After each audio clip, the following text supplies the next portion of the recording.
rencontre maintenant un artiste qui n'a pas de limite à son travail, à ses leçons, à ses cours, à son art.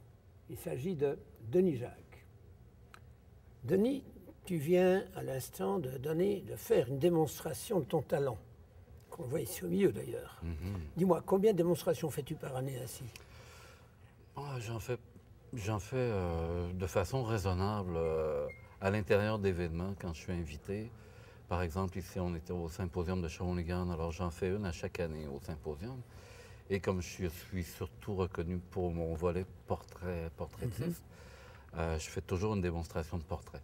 Alors, cette année, j'ai choisi d'y aller avec la façon la plus simple, c'est-à-dire sketch, esquisse, comment aller chercher l'essentiel le plus rapidement dans un portrait.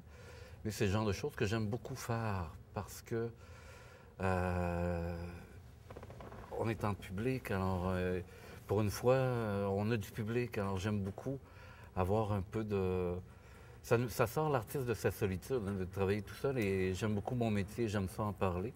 Alors j'aime beaucoup faire des démonstrations. Une grande différence quand tu travailles seul à l'atelier. Exact. On n'est jamais entouré. Si on me donne l'opportunité de parler un peu de mon travail, c'est sûr que je saute sur l'occasion puis j'apprécie. En parlant de ton travail, tu utilises, à part le pastel, qu'utilises-tu encore? Mes deux médiums de prédilection sont le pastel et la peinture à l'huile. Le pastel, pour sa rapidité, j'aime beaucoup. Et la peinture à l'huile pour pousser un rendu le plus loin possible. Mais ce sont deux médiums qui se prêtent très bien au traitement du portrait, de par leur plasticité. Ce sont des médiums qui se travaillent sur le support. Le pastel, on applique les couleurs et on joue avec ces couleurs dans la poudre de couleurs sur le papier. À l'huile, ce sont les pigments qui, dans une résine, nous donnent de la matière à manipuler. Bon, l'huile est un peu plus complexe. Il y a une prise progressive de la pâte en cours d'exécution qui fait en sorte que la matière devient de plus en plus agréable à travailler en cours d'exécution jusqu'à aller à la touche finale. Alors, ce sont les deux médiums. En fait, la plupart des portraitistes travaillent beaucoup avec soit le pastel, soit la peinture à l'huile, ou les deux. As-tu toujours fait du portrait, uniquement?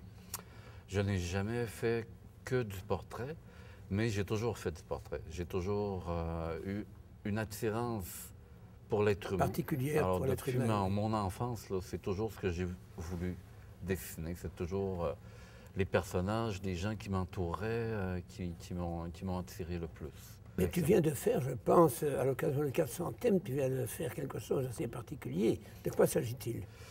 Oui, la Ville de Québec, pour marquer le coup du 400e anniversaire de la fondation de la Ville, qui coïncidait avec le 175e anniversaire de la création de l'exécutif de la Ville, qui date donc de 1833, on m'a passé la commande de faire les portraits des 36 maires qui ont siégé à la Ville depuis 1833.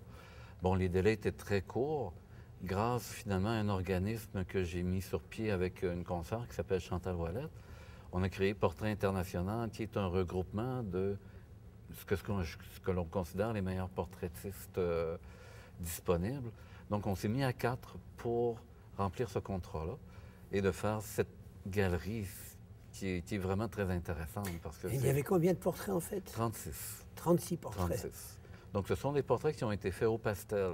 La contrainte de temps ne nous permettait pas de les faire à l'huile, mais on les a traités aussi en monochrome pour essayer d'avoir une harmonie de tons et de teintes et de composition.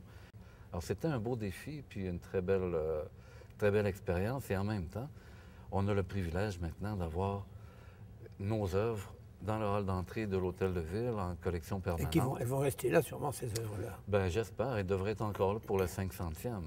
Et ça appartient aux gens. Pourquoi tu dis la 500e, pourquoi tu ne dis pas la 1000e? Oh, ben pourquoi pas? Pourquoi pas? Il n'y a pas de limite. En tout cas, moi, je vais être là pour leur rappeler. Mais ce qui est intéressant, c'est que ces collections-là appartiennent à tout le monde. Oui. Donc, tous les gens peuvent aller se rendre à l'Hôtel de Ville et admirer ces portraits-là. Essayer de voir aussi l'approche de différents artistes, parce que même si on cherche à s'harmoniser, même si on fait chacun un travail très réaliste, on conserve notre personnalité. Et c'est très intéressant de voir les subtilités, les nuances qui caractérisent le style d'un artiste et celui d'un autre.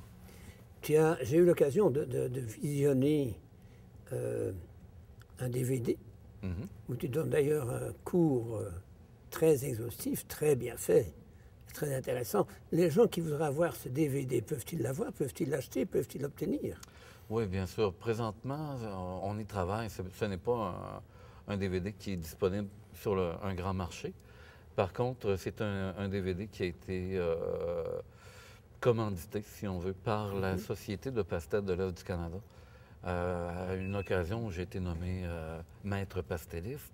Donc, on a produit ce DVD-là. Donc, il est disponible à la Société de pastels de l'Est du Canada, soit par leur site Internet, ou personnellement aussi, je le diffuse. Donc, on a juste à me contacter directement.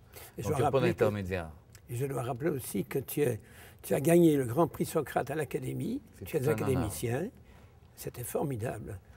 C'est tout un honneur. J'ai été vraiment très touché par... C'était vraiment beau. Ouais. Je te remercie beaucoup. Tout le plaisir est pour moi. Denis, au plaisir de se retrouver. J'espère, le plus souvent possible.